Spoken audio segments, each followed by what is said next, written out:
True Underdog. Unleash the power within. Build it with me, baby.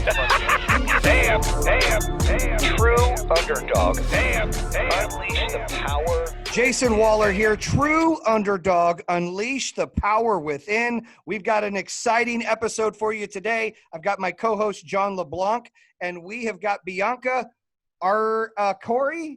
Did I say that right? Yes. I did. Great. And Yes, she's joining us from Spain live right now. What time is it there right now, Bianca? It's 10:40. Yeah. Okay, so you're 6 hours ahead of us? Yes. Okay. Well, that's cool. Well, we are super excited to have you on the show. You will be our third female underdog on the show, so this is exciting. But you're our first person that's actually out of the country calling from Spain. Myself, I've never been to Spain. John mentioned earlier he's never been to Spain, so I bet that's exciting. Tell us, what's the weather like there right now, and how is the COVID stuff going on right there in Spain right now in today's world? Well, it's amazing. These days it's been super warm and sunny, but I think here in Spain the restrictions are they're a bit harder than in the US, especially because people are only allowed to go out to grocery shopping or go to the pharmacy. I mean, you cannot go to another city or another neighborhood that is not yours. I mean, there's like a lot of police doing like controls. I mean, yeah, it's a bit hard here in this sense, but people are going to be allowed to go out again and work out outside from Saturday on. So they're starting to, That's You like to work out, Bianca, right? Oh yes. What have you been doing for your workouts under quarantine? What? Sorry? What have you been doing for your workouts when you can't go to the gym? Well, I've been doing like lots of different things that before, well, when it all started, when I started seeing that something was going on, I bought static bike. So I have a little bike to do some cardio at home. And then, well, I already had some workout bands, and I do all kind of like circuits of a bit of cardio. Then I do like lots of, squats, abs, planks. I try to do different things every day to change a bit and train the whole body. But yeah, kind of like adapting to what I can do at home. And of course, I cannot do stuff like, I don't have like a pull-up bar like I used to do at the gym. And, it's about to adapt, and even doing weights with water bottles and things that I've been seeing online. But it's fun. Oh, I could take a lesson from that, right, John? John used to be my trainer. You can't really tell, but he used to be my trainer back in the day, and he got fired because my body stayed the same. I did. I couldn't succeed with Jake. He couldn't fix me, so whatever. But that's why he's asking. He's the health fitness guy. He eats kale and some other stuff, not real food. It's all like, That is real food. It's not real food. So listen, Bianca, tell us about what you're doing right now in business and for yourself, and what, you as an entrepreneur and the things that you're involved with right now, Bianca. Let's hear about, who you are and what you're doing right now. Okay, so I was born and raised in Barcelona, Spain. And so I studied at an international college, communications and public relations. And I always wanted to work in fashion. My mom worked in fashion, and, it was something that I grew up with. It's something that I saw since I was a little girl. She used to carry me to fashion shows and catwalks, and as soon as I saw it, I realized that I wanted to be in this world. Okay. So yes, I studied marketing, but as soon as I finished college, I started to work at some fashion e-commerces, and I got the chance to deal with lots of international brands, to do marketing campaigns and partnerships, work with influencers and celebrities, and I got like an overview and knowledge about how the online fashion works. And this also gave me the chance to understand and know better how to, work and doing what I'm doing right now, which is a lot about working with brands and doing collaborations.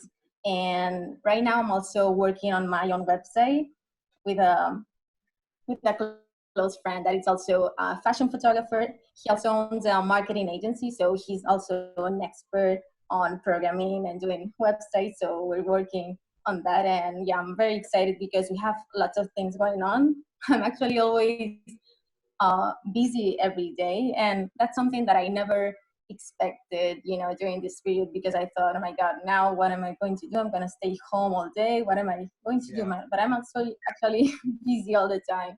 Even friends, sometimes they call me and they're like, oh, let's do a video call. And I'm like, no, sorry, I'm working. It's like, and they're like, but you're at home. How can? And I'm like, yeah, but I'm still working, So you're doing a lot of the influencer brand marketing as online and working with several brands. Let's talk about, you said you went to an international college. It says here, 4 languages.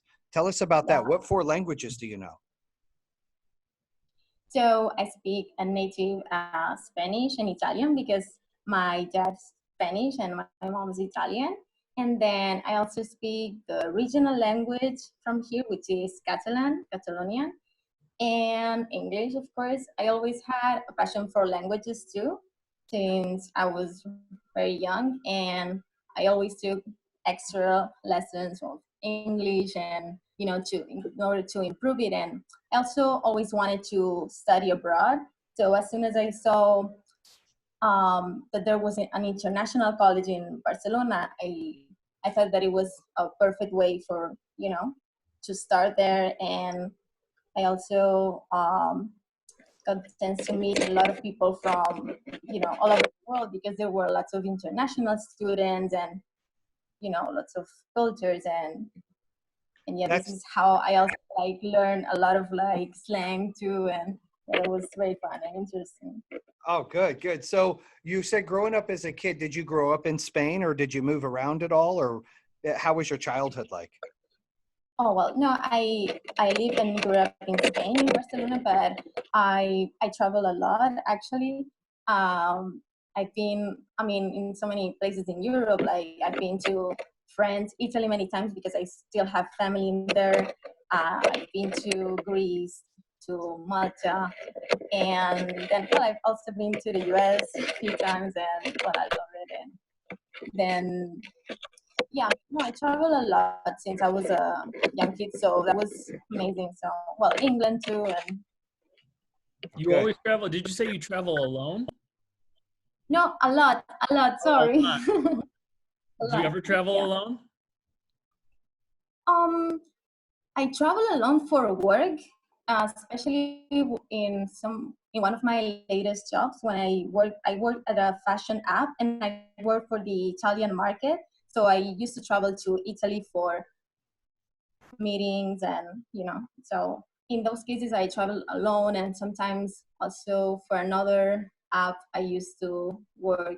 It was a beauty app. I travel a lot alone, but yeah, it was only for work because I usually travel with people. I thought you had plugged in for vacation and pleasure traveling alone, which I've read amazing things about. I've just never done it.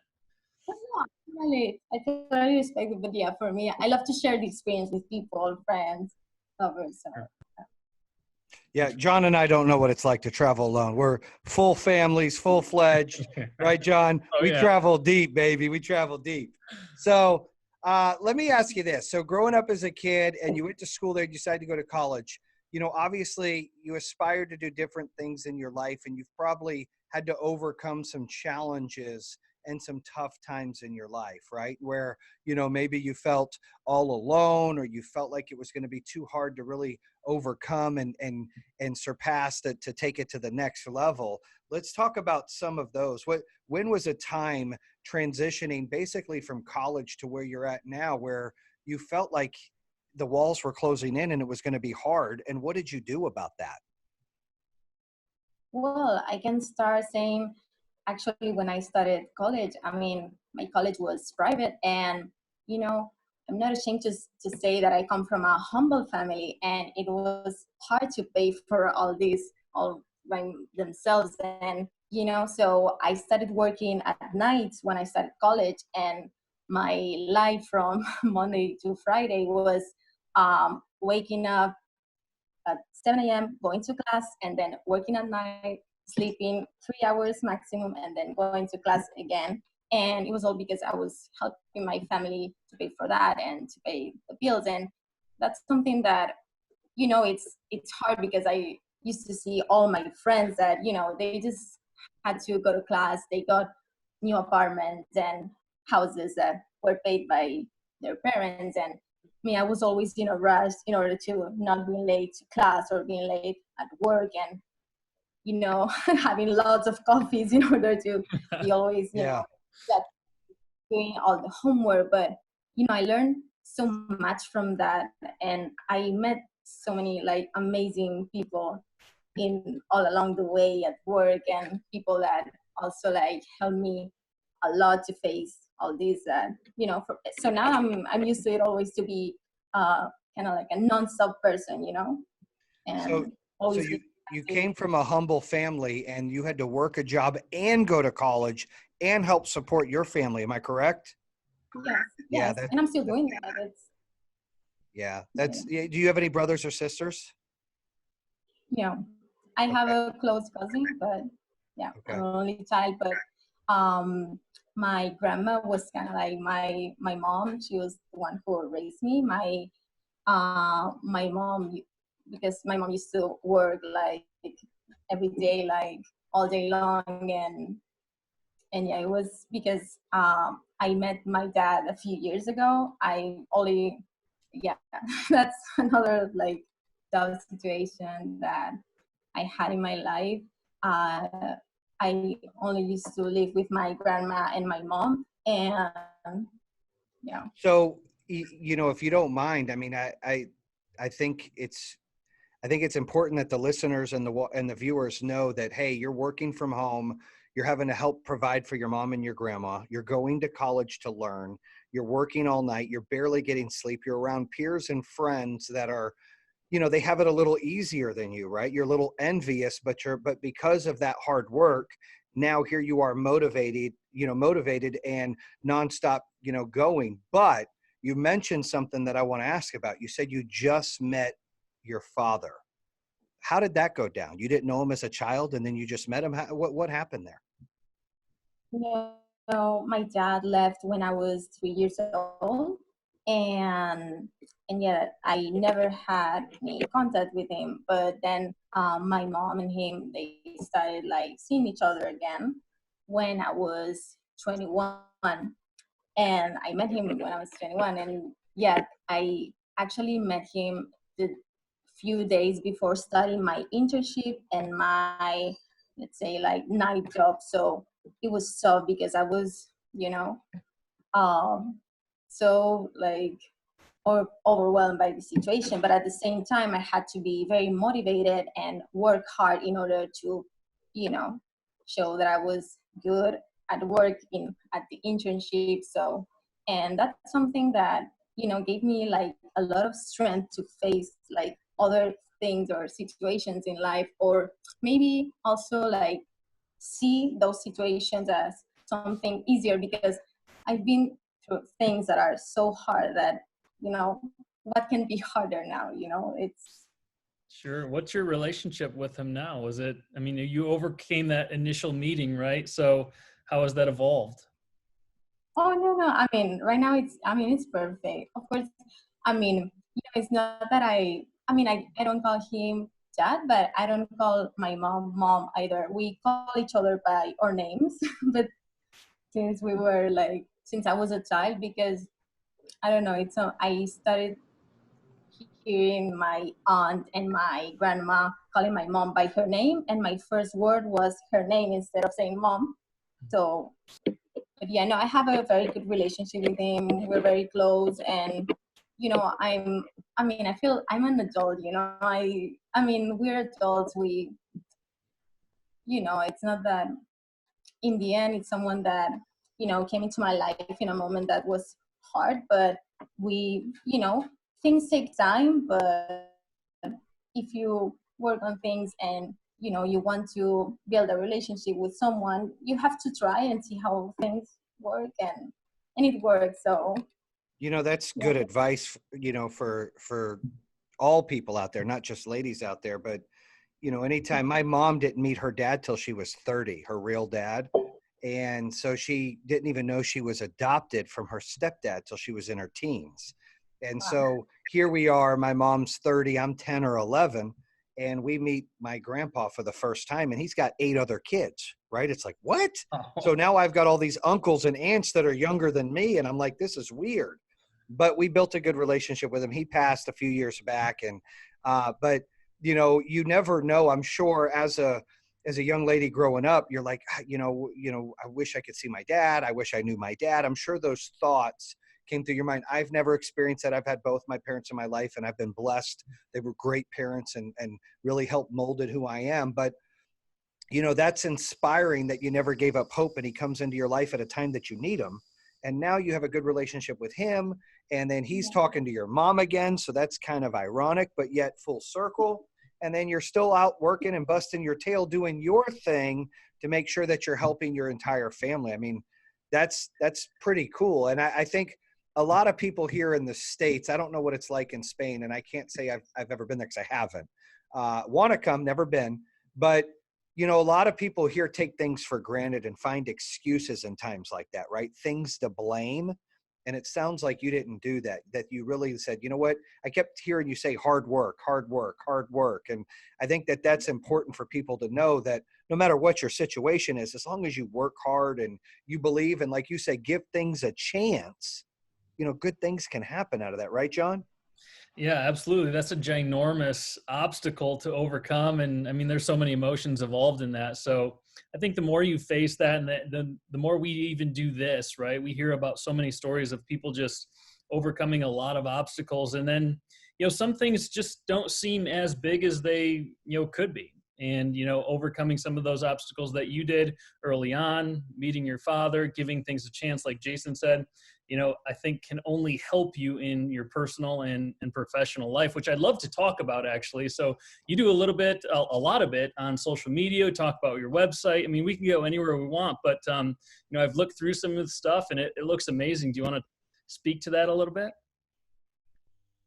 Of course. Yeah. No, and what you were saying too, what I wanted to add to what you're both saying too, is that sometimes I mean, this is what I think, at least, but when you face, or when when you're seeing that there's a situation that it's very hard, or, that it's not easy to overcome, sometimes you have to sit down and think about all the options you have. And in my case, what I did was, look, I have 2 options. One is, to stay like shocked and sad and desperate about what's going to happen. This person just came into my life, what I'm going to do. Or the other thing is, 2 things. I mean, take time and give an opportunity to this person to, to open and see what he wants, from me, and everything, and, getting to know each other, and focusing on, working and getting results in my internship and jobs. And this is what I took, what I did, and I got the good results. And yeah, I think that sometimes we have to sit down and think what we have to do, and don't be desperate about, or stressing out, because in the end, stress doesn't help you at all. So. Right. No, And yeah. John, you were mentioning what she's doing now on her website and social. What kind of brands are you working with? And, in the next few years, it sounds like you're still climbing. I had a message yesterday on Instagram Live that really was talking about, in order for you to get to the top, you can't take an elevator, right? You can't go hit a button, jump in, and you're there. You got to take a step each time, right? Each step, you're getting closer. You're going up the stairs, and you're probably obviously on your way up to where you're going. You're obviously not done yet. You're 27. You're super excited. You're a hard worker. You've got goals. It seems like you've got it together, and you're laser focused. what is it you feel like you've accomplished really well right now? And what are your goals for the next, 3 to 5 years? Well, my goals are to have my own brand, and that's something I'm working on. So that's something that I'm already seeing, and that's something, this feeling, it's amazing, because sometimes, of course, it can make you happy and excited to just say, oh, I want to be this, I want to do that. But, for me now, it's even more exciting because I'm building my own website, and, I'm working on it. And yes, I see myself with my own company in a few years, and yeah, that's one good. of my biggest goals. Good. Go ahead. John, what other questions do you have? No, so what kind of stuff are you influencing on? It looks like, do I see swimwear and then there's some other fitness stuff? Is that what it is? Fashion? Yes. Yeah, mostly fashion, fitness, and more, because I years ago, when I started like modeling, working with professional photographers and a few brands, I started to work with to collaborate with some brands on social media, and I started to um, strengthen more relationship with these brands, and also get in contact with others. And the more I started to work with more professional photographers, I also got the chance to have more opportunities in this sector, in this world. And so I'm on one side, I'm building my modeling portfolio in order to get modeling opportunities, and still working with brands. And then on the other side, I'm working on my brand. On And your some brand, of the brands. are you wanting to maybe do a clothing line with your brand? Because I keep hearing fashion in there. So I'm thinking, is it clothing that you're wanting to come out with? That's pretty exciting stuff. I think, I talked to someone recently, and she's going to get mad I bring this up. She's going to be on our show coming up. But she's wanting to get into the renewable energy clothing line, like where you recycle plastic and you make cool clothes with it. So nobody can steal that, by the way. My girl Gucci's got that. But at the end of the day, little unique things that you come up with, it seems like if you market it right and you've got a web page and you got a brand, you can really push that product out there where people are influenced to buy it. And you can really, really capitalize on that, right? I see here that you did fencing from 10 to 17. That's kind of scary, right? I got a rule. I've got 4 ladies in my house, and I try to keep the knife on the other side of the house. Tell me about fencing. How does that go? Well, that was one of the most exciting and fun experiences I did. And that was because, I started fencing because my mom tried to send me up to do all kinds of sports. I tried tennis, I tried swimming, dancing, and I liked them all, but I still needed something more. And we found a fencing club online, and my mom was like, well, since you don't like all the other ones, let's try that. And I tried once, and I remember coming home saying, please, please, please, I want to do fencing. I want to do fencing. And she was like, okay, well, do it, and I started training fencing, and I fell in love with it. I think one of the things that I love the most from that sport is all the power of competition, when you do the combat. And have you ever hurt anybody with that knife or sword before? Because I'm always nervous. Knife. whatever it is, I get nervous. Does anybody get hurt? Oh my God. So you won titles too. Yes. Multiple titles. And that was, because, and I used to train 3 to 4 days a week after school, and it was like the trainings were like more than 3 hours long, and it was hard, but I loved it. For me, it was fun. I didn't see it as something that I had to do because I had to, or because my mom told me to do it. I was so excited, and it all came because I loved it. And it was always exciting to win, and would you say you're highly competitive, not only in fencing and the stuff that you do, but also in business? Yes, I think so, but in a good way, because another thing that I love in and I loved in all the jobs that I in and work is teamwork. It's working with people. You know, I studied communications and public relations, and I love to be surrounded by people. So I I say that I'm competitive, of course, and when I have a goal to reach, or even when I worked in luxury retail in sales where I had goals to reach, I was always very competitive. But I would say that I'm competitive in a good way, not in a bad way, not like in a selfish way, let's say. You're not a poor sport, right? John, you trying to say I'm a poor sport? Because I like to win at everything. I'm I'm not. just saying. I'm I like to not. win all the time. There's no part-time winning. It's all the time winning, baby. All the time.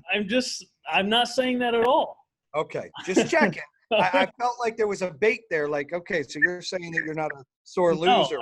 I'm saying, Like, I think you know, as a company, Power Home is also highly competitive, and we want to be very the best competitive. in anything that we do. And that stems from a lot of our leadership within the company. So it's always fun to see, I would say it's actually rare to see someone that's not at least somewhat competitive in like the success of business. So that's always fun.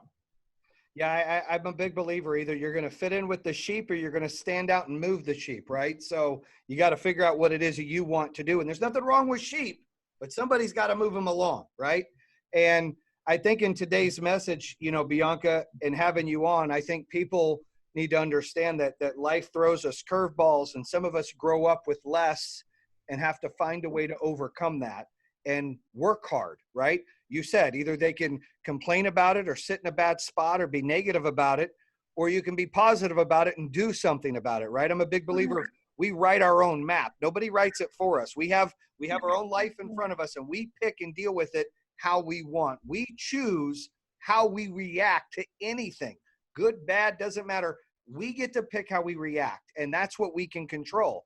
And I think part of that is a success story in yourself of how you've taken some obstacles growing up and, really only having one parent as a child, and then meeting your dad with all kinds of different feelings and putting those aside to build a good relationship. So I'm sure he's excited about that. And your mom and grandma are excited to really rekindle the relationships. But I think that this is all good for you and inspiring you to not only continue to build your brand and your website, and hopefully, you do a clothing line out there that we'll be watching out for, I think could be really exciting, but you're sending a message out to other people, like doing a podcast like this and sharing those experiences, that maybe there's a young lady out there or even a gentleman out there that's stuck in a rut, that's stuck in a spot that feels like, I have to work one or two jobs and go to school and help my family. How am I going to do that? Like, I remember, delivering papers with my dad and having to go to school.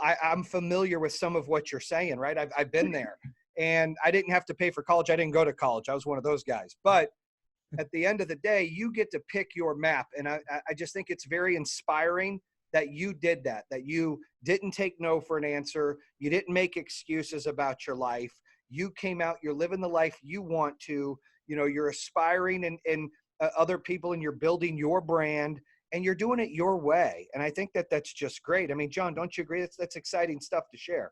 It's exciting. And I just, the one thing that I pulled out is just the minimal sleep that you were getting when you were grinding a little bit. And, that's a painful process, but as long as you know that there's at least a little bit of light at the end of the tunnel, it's only temporary. And I commend you for that. That's amazing stuff.